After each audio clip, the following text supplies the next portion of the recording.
Thanks very much. The brief today was to give an opening statement or a few slides for 10 minutes, so I'm going to try and keep to that. My daughter, who's 9 going on 19, said to me when I was presenting this today, and at the same time trying to help her with some maths, she said, you're going to do better for the talk, aren't you? You're going to get Dad, aren't you? Because you're beginning to ramble. So I'll hopefully not ramble, and she told me to be organised. This is a very, from my perspective, public-private partnership. So I'm a clinician by background and have become an advocate, I suppose, for public-private partnerships at the right time, and have got into this sector probably by default. And I talk from the public perspective. Now, I'm having the same problems as Chris Rex, which is a concern. Let's have a go. Oh, there you go. Just how I'm going to try to do this from a public sector perspective. So how do governments see public-private partnerships? And it was all about risk. It's about value for money, but the same or enhanced quality of care. That third dot point is critical. It has to be in the public interest. I was asked the other day that, we should do and this wasn't in Western Australia, we should do a public-private partnership because the private sector takes all the risk and the public sector doesn't have to pay them anything. That's not how it works. So there are some myths out there. Lots of different models, usually a period where capital payments via an availability charge or upfront capital financing is made for the construction of the building. And then through the operational component of the public-private partnership, then fees are paid either through, usually, and certainly now in Western Australia, through case mix, where we define volumes and we get discounts on volumes provided. The benefits are pretty clear. If they work well, there's plenty of PPPs that don't or haven't in the past. I think we are, as a country, getting better at them. Clearly upfront planning, payment on delivery, we lock in the capital and operating costs, and we get competition. And that's very clear. In the two PPPs we've done recently, and although I've been in the Fiona Stanley Hospital job for just over a year, my experience is mostly with the northern part of Perth, with Joondalup and Midland, and I'll talk about them in a minute.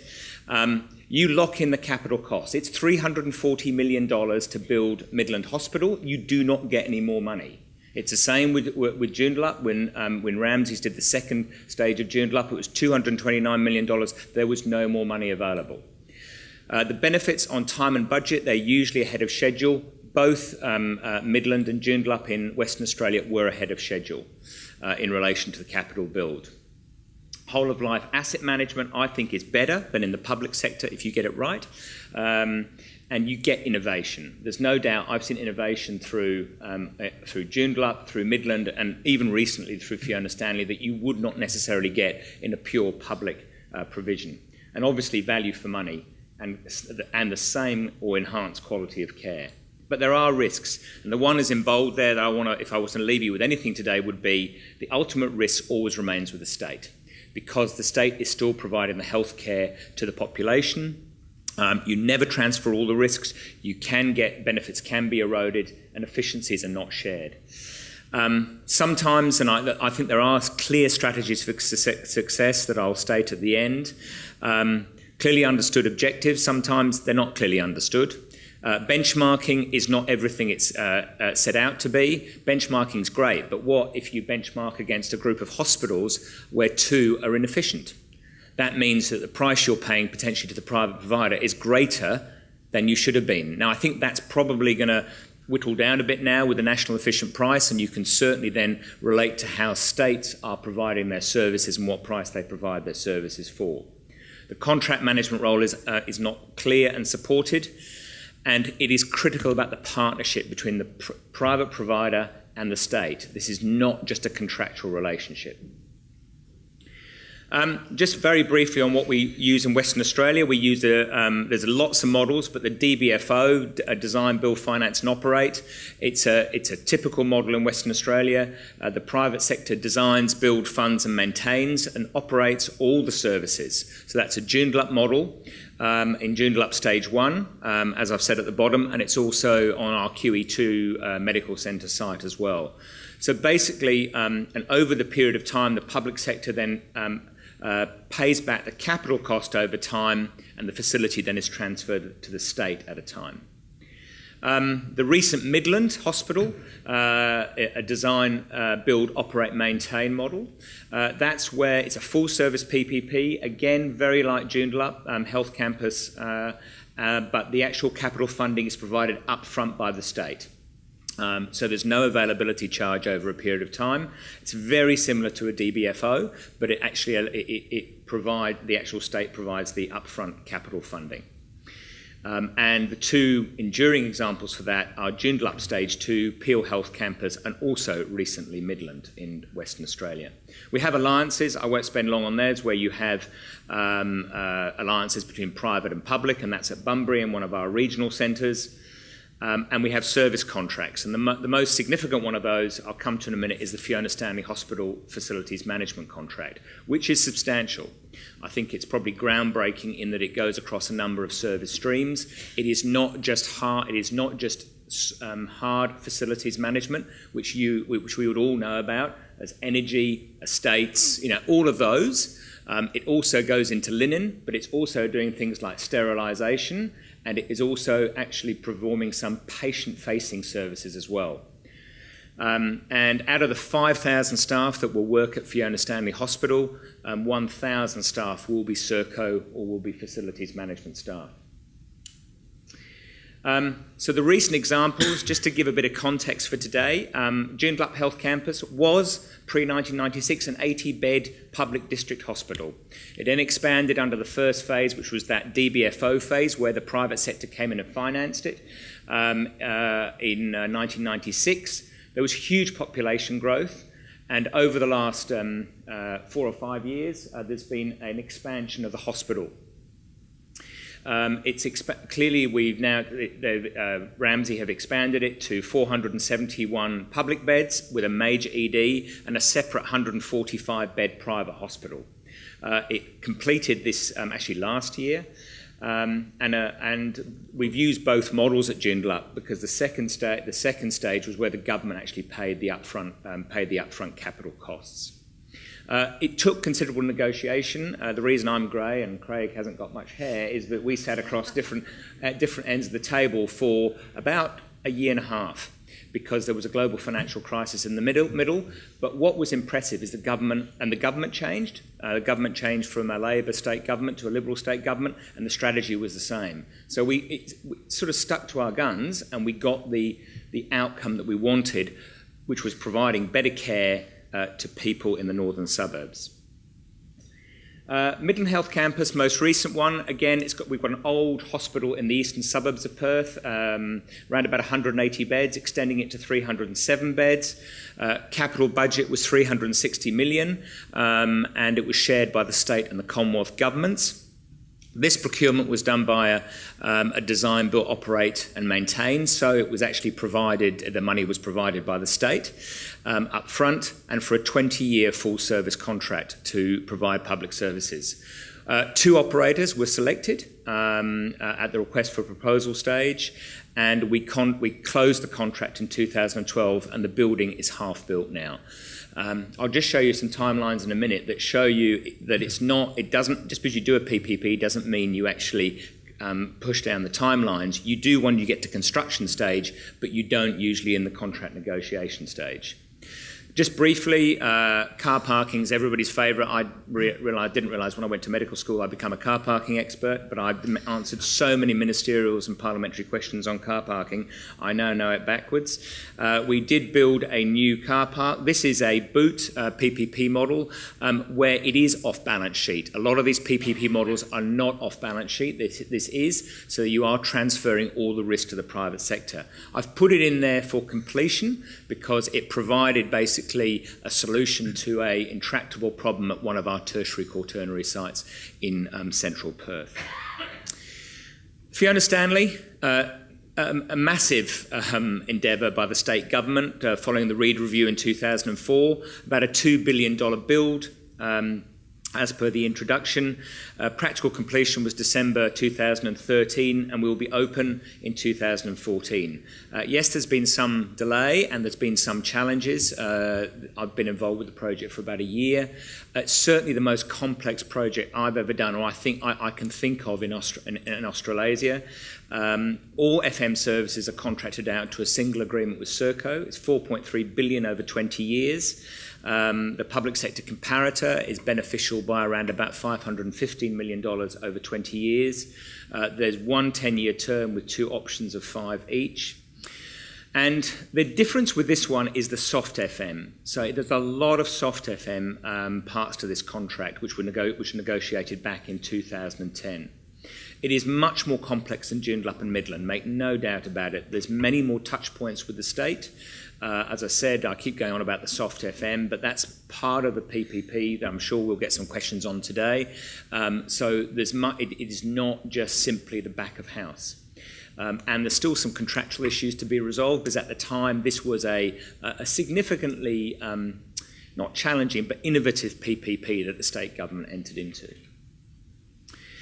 Just so you know, just on how we go through PPPs, the overall process, need and commitment, robust governance and management, and I would say run by health. It's got to be run, from a state health perspective, not run by infrastructure. People get very focused on shiny white buildings. It's what's in them that's important. If you think about Midland to run will be about 5 to 6 billion over 20 years, cost 340 million to build. They're non-comparable. Very good communications and stakeholder engagement and industrial strategy. Governments have to commit to the industrial strategy and stick to it, because there will be people who are ideologically opposed to PPPs. I certainly don't support them at every juncture. I would only support them if it's value for money, same quality, better outcome for taxpayers and the state. We would do market sounding, then go to an expression of interest, and then a request for proposal. And my plea here is, when we ever do those, is when we do a request for proposal, you have the contract written. Because if you start writing the contract after the request for proposal, it'll take years more. If you have the contract at RFP stage, then the proponents who are interested can mark it up, and you know what they agree with and what they don't agree with. Contract close, facility construction, then service delivery. This was the Midland one. I'll give you the dates for Midland. Midland was increasing from, it's 194, sorry, not 180, to 307. Goes up to 60,000 attendances ED, increases operating theatres, and is a substantial teaching and training environment with a stage 2 plan for the future. Those timelines show that PPPs are not easy. You don't start and think you can actually you can deliver a PPP in a much lesser time than you can a simple traditional procurement. Where PPPs do make up time is during the operations. During the construction. See, we started in February 2010, and the total time from market sounding to contractual close was 27 months. Now, those were the dates that were actually put in, and we didn't have any slippage, and we signed on the 14th of June 2012. They are due to complete by November 2015, the construction, and as Joondalup was as well, they're ahead in the construction timeline. So this is where I think the private sector has shown its ability to deliver over the public sector at times. Finally, while my views about PPPs, and happy to be challenged, certainly more efficient and effective use of capital through co-location and sharing, and more efficient design. When we did the market sounding for Midland, we spoke to a few people who said, well, why don't you get somebody to do the design and then you put an operator in afterwards? That, to me, defeats the purpose. You want the operator to have skin in the game because you want them to be as efficient as possible. If they're involved in the design, you'll get those efficiencies. They are provided at less cost than the public sector rate, and including volume discounts. Substantial risk transfer, particularly in terms of workforce and activity levels, and also ability to shift cost to the private sector and attract other funding. You know, we attracted funding under the 4-hour rule and elective surgery initiatives. That didn't exclude Joondalup. It didn't exclude Peel. They were part of it. Lots more KPIs, lots more key performance indicators, the same focus, if not greater, on safety and quality. More rigour, certainly in Western Australia, through the licensing process. Maybe Craig can talk about that, but there's much more rigour with some of our private hospitals than there is with our public hospitals. And a pragmatic approach to ICT. ICT has been one of our issues with Fiona Stanley that I inherited, and certainly the private sector seemed to do this a lot easier. I think the success factors, finally, my view would be a committed government. You have to have a government that's going to stick amidst industrial campaigns. If they're not, it's going to be harder. Ask the question, do you going to do a PPP or not? Sometimes I think not. And there's not, and some PPP decisions have not been the right ones. Choose the right model, be flexible, know your accounting rules. Governments think they're off balance sheet, the majority aren't. Make sure there is a competitive market, and cheapest is not necessarily the best. Service delivery focus. This is about clinical services. It's not about the building. The building has to be delivered because of the function, but it has to be looking to the future. So whilst in Midland at the moment we're focused on this delivery between 2013 and 2015, it runs till 2035. That's got to be the focus. You need a capable team who understands PPPs from both the operator and the state side. And there's, and you need to build that expertise, because I don't think there is. It is not a natural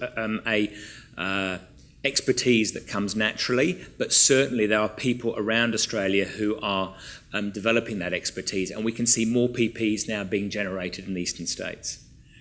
Get the right agreement, the right contract. If you get the wrong contract, you're in trouble. If you're redoing it the whole time, you realise you didn't have the right contract. It needs to be watertight before it's signed. And as I said, get the contract done before RFP. Finally, it's proactive contract management, and it's reactive. It's proactive, not reactive relationship management. The relationship I had with the Joondalup CEO when I was CEO of North Metros, I would be speaking to him weekly, maybe more if there were issues, but it is about that relationship, and it's not always reactive. It is actually having a good relationship with the operator. You don't always agree, but I think the proof is in the pudding when you see the development that's happened in Western Australia over the last 5 to 6 years, where you've had 2 substantial PPPs developed, 3 if you include Fiona Stanley, and potentially others in the pipeline. Thanks. Thank you so much. Thank you, Russ. Our next speaker is Andrew McAuliffe. He is the Senior Director for Policy and Networks, Australian Healthcare and Hospitals Association. Welcome, Andrew. Thanks, Francis. I feel a little bit like a rabbit in the headlights here. Not only am I here representing the public sector, which is always a bit nerve-wracking. Those lights are quite glary. The previous speakers were correct. I'm going to take a slightly different angle and talk more about the partnerships around service provision. The Minister earlier mentioned the example of the Surgery Connect program and similar programs like that around the country. And when I saw the program, I thought that there was actually a word or a bit of punctuation had been left out of the topic, and that it should be public-private partnerships - hard work, or at least lots of work. And it's a bit of an issue because they do the contracting out of services and the collaboration between the public and private sectors for service delivery, and we'll probably focus on elective surgery as the obvious example, don't necessarily have the best reputation. And part of that, I think, is just from listening to what Russ has just said around his success factors, is that the nature or the environment that generates the need for those the outsourcing of those services doesn't really support that sort of approach, in that while a well-formed public-private partnership around service delivery would be about the ability, for example, of the public sector to respond to a growth in demand that they couldn't meet, or a decrease for whatever reason in their capacity to meet demand, would enable them to plan it, develop the contracts, identify a suitable model. Unfortunately, the political environment that we live in usually means that the public sector has about half an hour to get that sorted out, because there's a nasty headline in the Hansard of the upper house of the Queensland Parliament, which is the Courier Mail. So there's a large amount of work that has to be done very quickly, which challenges those success factors that Russ pointed out. However, it is practical, it's possible, and we have numerous examples of where it has worked. But those challenges are around being able to identify a suitable model, identify a suitable contract that's going to make it practical, and also being able to engage with the private sector appropriately. And it's certainly not something that the public sector are adverse to. I mean, again, as the Minister said earlier this morning, the Australian health system is a mix of public and private, and it always will be. And the balance, well, I don't think it's ever really been in balance, but I guess the relative proportion and involvement is what's going to be swinging to and fro from time to time. So I'd certainly back up what Russ said about the need for that collaborative approach and a well-planned, well-structured approach. And I might stop there before I start rambling too much, because I also have children that warned me of that, and might hand over to Craig. Our next speaker is, of course, Craig McAnally from Ramsay Healthcare. Thanks, Craig. Okay, thanks, Francis. I obviously will speak from an operator's perspective, at Ramsay Healthcare obviously being an operator. The comments that Russ made, particularly about the structures and the knowing what the objectives are and the relationship being important, are absolutely paramount. For us, we view public-private relationships in a flexible way, I guess, and that you've got at one end of the spectrum, you've got the big infrastructure PPP type relationships, and then at the other end of the spectrum, you've got the short-term contracting for service provision. Just to give it some context, from Ramsay Healthcare, we have in Australia, we operate 4 public hospitals, being Joondalup and Peel in Western Australia, Noosa in this state, and Mildura in Victoria, as well as operating some service agreements on a shorter term basis. UK, we have service arrangements with the NHS, and 75% of our business in the UK is providing services for public patients. And in France, 100% of our businesses providing services for public patients. So we have a lot of relationships with different governments. There are different models. I think it's important to recognise that the models really are tailored to the local circumstances. You can't just pick up and have a cookie cutter approach to delivering a public-private partnership.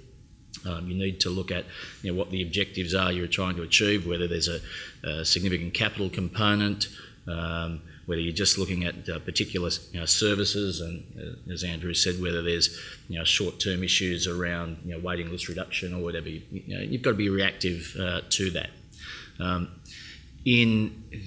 From our perspective, I think what we've seen develop in Australia over the last 15 or 20 years really is a much more sophisticated model.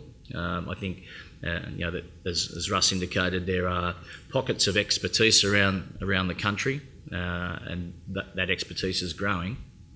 But when you look at contractually what the issues were, and you go back, from 10 years or more ago, when a lot of the early PPPs weren't successful, a number of them have been handed back to the state. They were pretty unsophisticated arrangements at the time. They're now extremely complicated, and with that complication comes an issue about how you resource it and how you make it so that you can implement it effectively, rather than it being another bureaucracy that in part you're trying to get away from. Chris alluded in his presentation about private patients in public hospitals. That certainly comes to the fore in the infrastructure type PPPs, where you're looking at what the balance is between public and private, and how you make sure that you differentiate so that you are perceived to be giving value for money for the insured patient. I think one of the key elements about public-private partnerships is to create a competitive marketplace. I think when you're looking at trying to achieve some of those objectives, particularly around efficiency, competition does drive that. Competition drives cost efficiency, it drives innovation, and when the public sector is the monopoly, I don't think you get that drive for efficiency and innovation. So those states who have bitten the bullet, I think, and moved down the path of greater relationships with the private sector are seeing some of that innovation come through. I might leave it there as well. There are many issues involved in these relationships, and obviously as we move forward in the session we'll hopefully draw some of those out. Thank you. Thank you, gentlemen.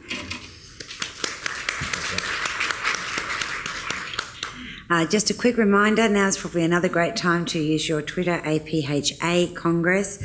Some great points raised by all three, something for all of us to think about, I think, with this partnership. I'd like to open the floor to questions. If you have any, again, we have a microphone, and do we have a microphone? Well, it doesn't matter. We'll be able to hear you loud and clear anyway, but I might start off myself, actually. As a consumer, I'd be interested to know from any one of the panellists, how do these partnerships affect health insurance? Is it compromised at all? Is that a tricky question? I'll take that first. If that's Thank you. You have to be conscious of the fact that there is an insured population out there. They've paid their premium. You need to demonstrate that they're getting value for money for that. And so you've got to look at what strategies you need to implement on any particular campus to make sure that they do perceive that they're getting value for money. So you have a range of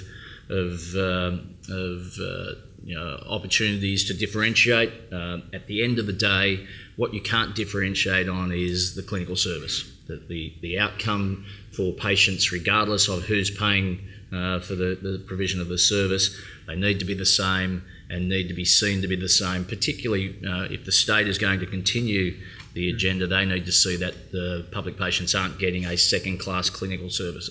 What you do then around hotel services and other issues depends on the market you're in. Thank you. Any other comments on that? Yeah, certainly in the process of negotiating with private providers, it certainly does come up that if there is a seamless transition from a long wait or about to be long wait elective surgery patient in the public sector sliding seamlessly straight over into to be accessing that service in the private sector, it does have at least the perception of devaluing. Well, why do I need private insurance? So that's certainly recognised on the public side, that there still needs to be that differential about the perceived value of private health insurance. Thank you. And we do have a question at the back. Richard Royal, it's a question to Russ. Have the delays associated with the IT implementation of Fiona Stanley caused any negativity to the concept of triple Ps in WA? I'd probably have to say no, because the IT issues that have affected Fiona Stanley have not been on the triple P side. It hasn't really been on the facility manager side. It's been mostly on the state side. And I think if you look at the history of the project, when we inherited it, it was ICT was run like a lot of states do as a bureau service. It still is. And I think because it was such an 800-bed hospital, huge development, and you've got an ICT service that was dealing with business as usual and the new redevelopments. Now, the new redevelopments don't just include Fiona Stanley in Western Australia. We built 7 out of our regional resource centres. We redeveloped the QE2 site. We built a new Rockingham hospital. Health's had its day, I think, the last decade. And I think there was so much focus on all of those. Fiona Stanley just didn't get the focus on IT that it should have done. But I also think some of it was unrealistic. Nobody's really ever said this, nor have I found it ever, that there would be a paperless hospital. If you look around the world, 800 beds, don't usually go paperless. And I would say in Western Australia, that would have been a real first. So I think what we've had to do is get it back to a realistic, pragmatic approach to what is digital, what is paper, and then an evolution over time. But it certainly, I don't think, has damaged the PPP brand. That hasn't damaged the PPP brand at Fiona Stanley. I would say, however, that we've had more focus on this PPP in Fiona Stanley than we've ever had And most of my working life the last 10 years has been working with Ramsay and St John's because of Midland and Joondalup. And the actual focus has been much more on the Fiona Stanley PPP than either of those. Thank you. Another question? I know that myself being a member of the media, one thing that we do focus on a lot in this particular is the price that's paid to private providers. And how do you reach that price? Is there a right price? It's never high enough. Yeah. it's never low enough. Look, I think it has to recognise the market forces. It also has to recognise, which comes down to what is the market looking for, what's the competition out there, what's the opportunity cost on both sides of the ledger. I guess what complicates it, and the Minister alluded to this as well, that there are a range of odd incentives out there at the moment, which sees that we have public hospitals competing for private patients with one hand, and potentially outsourcing public patients to the private sector with the other hand. So that sort of those complicating and almost competing agendas can distort the market and the perception of what's payable and affordable. I think just to add to that, I mean, we've seen the PPPs of Port Macquarie and La Trobe run into those problems. They weren't all about pricing, but there is a drive to get the lowest price. And as I said, cheapest is not the best.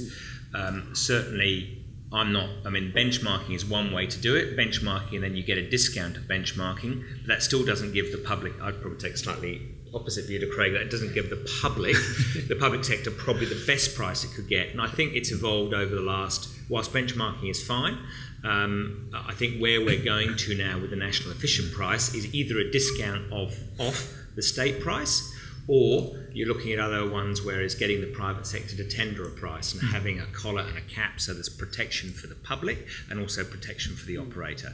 So I would not see that that's impacted on quality of care. And I think when patients walk into, say, Joondalup Health Campus or Peel Health Campus, they don't think I'm going to a private operator, I'm going to a private hospital. They're getting their public care in their emergency department, and they don't know what the price is. Craig? Yep, no, I have to say something. Price is a function of risk, and price is a very complex area when you're dealing with these contracting issues. When you've got a short-term service contract, pricing is much easier. The risk isn't great because you're dealing in a defined period of time. When you're trying to price something over 20 years and you're not sure of what the mechanism will be in the future, and trying to maintain the flexibility so that you don't end up in the Port Macquaries and La Trobe issues of the world, much more complicated, and so you need to rely on the contract, because contract management changes over time, and you need the contract to have flexibility so that you can deal with changes in environment down the track. But it's extremely complex, and price doesn't always indicate value for money for the state. People look at the headline number and think, here's the discount I'm getting. I'm paying $90 instead of $100. That isn't the end of the story. Value for money comes in many ways, and that's about that transfer of risk. And I think the flip side as well, in that when the headline's showing that the public sector's paying a premium, that's not the whole story either. I mean, if the market can only deliver, if the market can't deliver that additional capacity at the margin, then yes, there will be a premium involved. If you're going to the market saying, I need this tomorrow, there's going to be a premium involved. Certainly. And we do have a question over here. How do you do? Vincent Ball from Epworth Healthcare. Question for Craig. Where the one provider manages a private hospital co-located with a public hospital, are you able to influence the number of private patients taking up their beds in the public sector? It depends on which state you're in, I think. They vary. Some states have a much more aggressive drive for keeping private patients in public hospitals. And so it depends on the state, and it also depends on the site you're in and what the local management issues are. Our experience, we've got quite a number of co-locations, and the experience varies widely. I don't think there's an absolute answer to that, unfortunately. Just one more question down here. Thank you. Good morning, Sam Novelini from ANZ. Just got a question on the soft FM. So with Fiona Stanley, that's obviously a unique feature with that PPP. Do we expect that to be replicated in future models? I mean, any observations from the panel in that regard? I think I'll maybe start then. I think we've seen as models, and I mean, it is a facilities management contract, and even looking at others where you started with very hard FM, it might be 2 or 3 service lines. I think over the years they have gone into things like linen, food, and there are facility management PPPs which do that. It's not just about management of the asset. I think time will tell. I think time will tell about the actual pure patient facing. This one's jumped into sterilisation. Now I would call that patient facing. It's a critical service, I would imagine that could work very well as an FM. There's also a health technology space as well. Now, when we say health technology, I'm not talking about medical technology. I'm talking about patient administration functions, so clinical coding, scheduling, those sort of, which are much more in the public sector's realm. So when I mention those touch points, I think we'll have to see. I think this is not just a test, but we've got to innovate to see if that is a bridge too far, or if we need to come back. And once you take the next level, you're into a full service PPP. Thank you. We have 2 questions. We'll take the gentleman one down first, and then at the back. Thank you. Danny Sims from Ramsay Healthcare. Question for Russ. It seems that the level of union anxiety over PPPs varies between states, and in Western Australia that anxiety seems to be significantly less than elsewhere. My question is, has the WA government done anything proactive to educate the unions that PPPs are not necessarily a bad thing, or are they just simply not as vocal as we see in other states? Thanks. I think they probably are as vocal. I think it's also experience. I think both levels of government, but both flavours of government in Western Australia have either developed PPPs in their own right, or they have extended them. So I think because they've been there, people are more used to it. The level of anxiety may not be as great. Although, Danny, I must say, having been in this new role for a year now, I think I'm not sure that holds anymore. I don't necessarily think it's doing any damage to the brand of full service PPPs.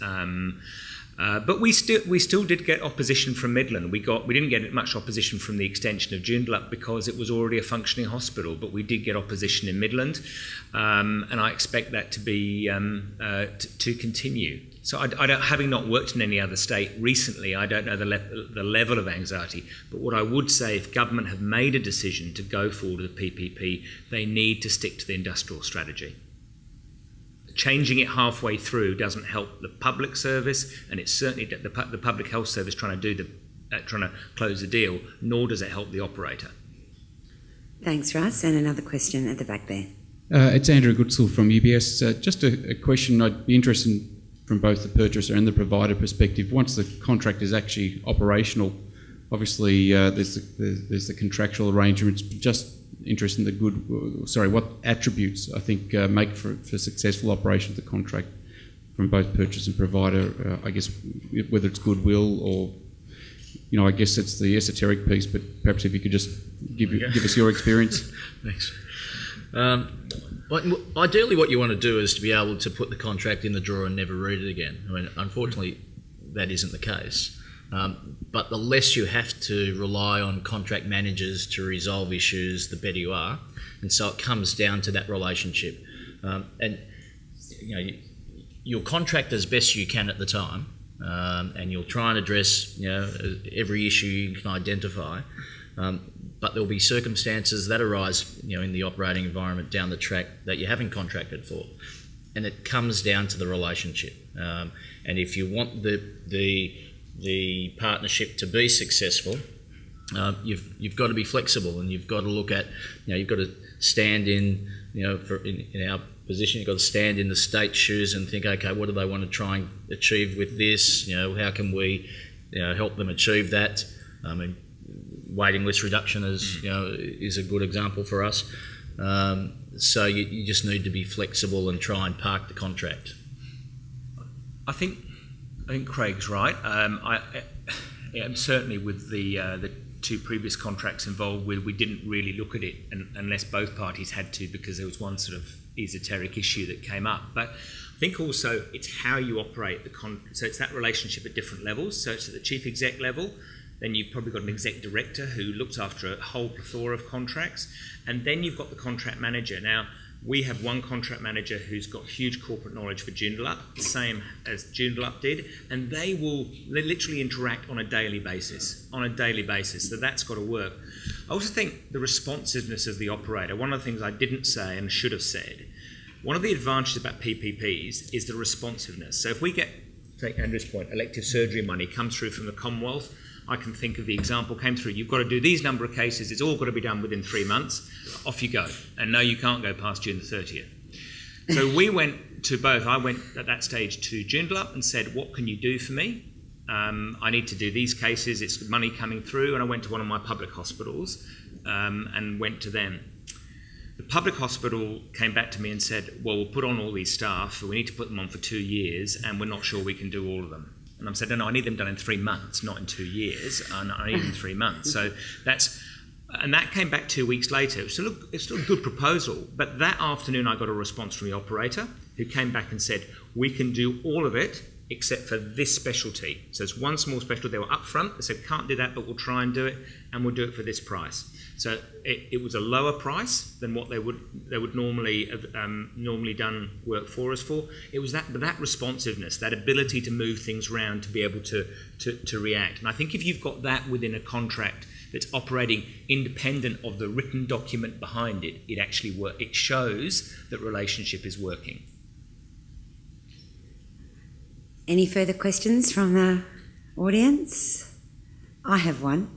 One thing I've noticed, in my job we read all the different papers from around the state, so we get a lot of different news, and the level of embracing this concept, it seems to vary from state to state or location to location. Is there a reason for that? See, this is why I'm a journalist. This is why I'm a journalist, gentlemen. I ask the tricky questions. It's Andrew. Okay, that's correct first. Certainly our experience is, I guess, there is potentially a simpler process in more regional areas where there is already, there's a limited number of providers who generally know each other well already, and who are potentially already sharing a large number of staff, potentially equipment, and in the spirit of the Aussie bush, tending to help each other out when they need to from time to time already. So the general impression we get is that it comes down to the relationship management that's already been commented on, is that there are stronger and more longer-term relationships that exist in the regional areas between the public and the private sectors, which contributes to that negotiation process and the responsiveness being better, which enables things to move along more quickly. And what are some of the challenges consumer-wise, especially for patients, of getting the public to actually embrace this concept? What are the challenges there? One of the underlying concerns that often comes up is the concern about continuity of care for the patient, that they've been managed they've already worked their way through the complex journey that they've got to get through to say get on a waiting list. They've been interacting with the public sector, and then there's that private sector come into it for potentially, and it depends on the style of the contract and what's being covered, but potentially a one-off, just the surgery event And then where's the follow-up occurring? What's the transfer of information and knowledge? So that's sort of an underlying concern around the quality aspects of it.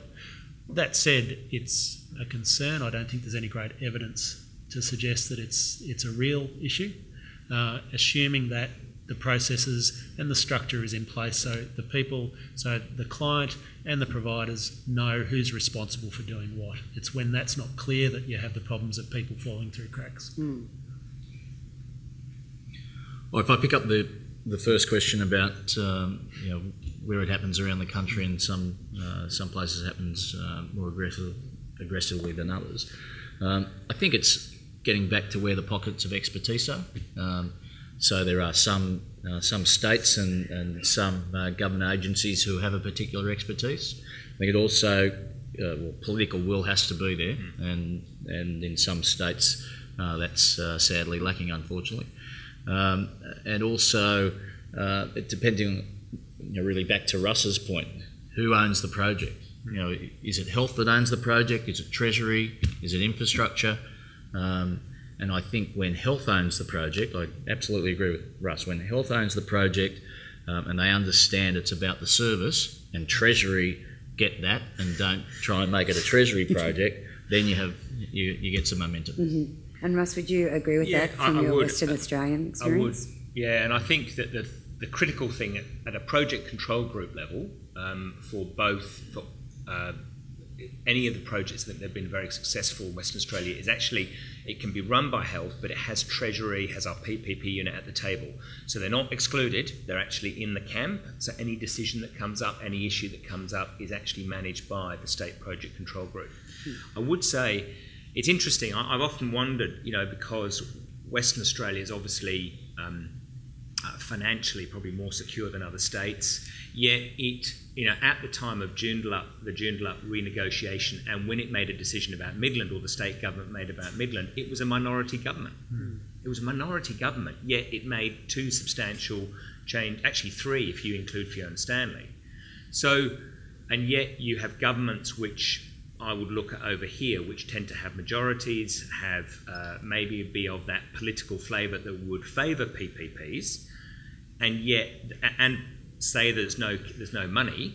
So if there's no money and you want to develop health services, surely PPPs is one way to go. So it's probably a question back. I'm asking a question and answering it.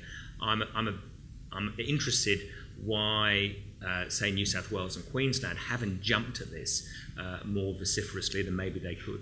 Is there anyone here from New South Wales or Queensland that would care to enlighten him?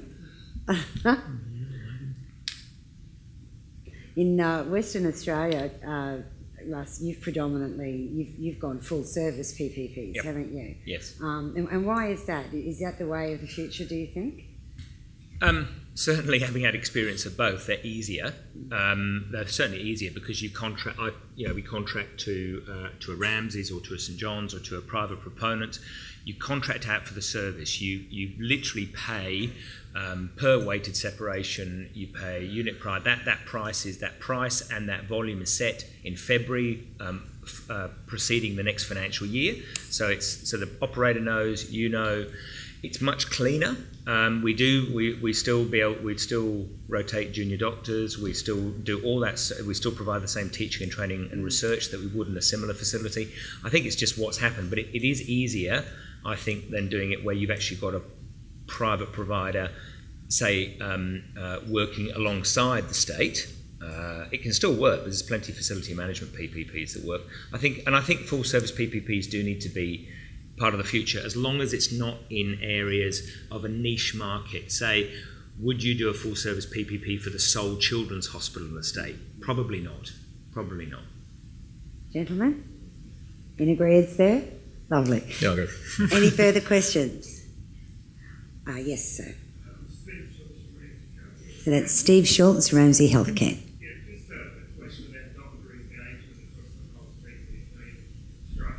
Sorry, Steve, I'm just they are passing you a microphone. Would you mind starting again? Hello. Just a question about doctor engagement across the PPPs. Has that been favourable? Have they sort of engaged with the process? And ongoing, has it been a success? You want to start with that? Yeah. Okay. From our perspective, doctor engagement is a key element of every service we provide, whether it's a PPP or a standard private hospital. And I've got to say that the engagement, once they understand that the project's happening, there's a lot of scepticism around the early stages of these projects, and the engagement that you get is limited. But as they understand that you want the engagement to seriously take their views on board and design service delivery with their input, they do engage. It does vary. I think there's a clear distinction between the engagement that you get from staff specialists as opposed to the engagement that you get from VMOs. But overall, it's important, and you've just got to put the effort in to do it, and they tend to react at the end of the day. Thank you. Was that a question? No, you were just stretching. Okay, thank you. Would you please join with me in thanking our three speakers for public-private partnerships work? David Russell Rice, Andrew McAuliffe and Craig McNally.